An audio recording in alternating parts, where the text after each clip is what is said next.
So for Amanda, I have moon jellyfish, the illumination of your deepest self.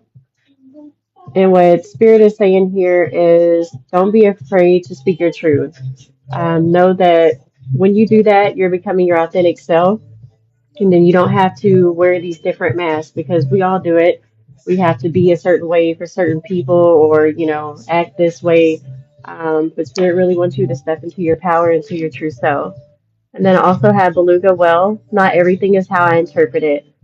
Reformation of past experiences is guided.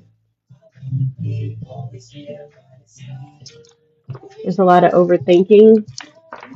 We just have to find a balance with what's our thoughts and what's the intrusive thoughts. And when you get those intrusive thoughts, just say, you're not welcome and tell them to go away. The more you do this, the more you're retraining your subconscious to trust yourself. Hope that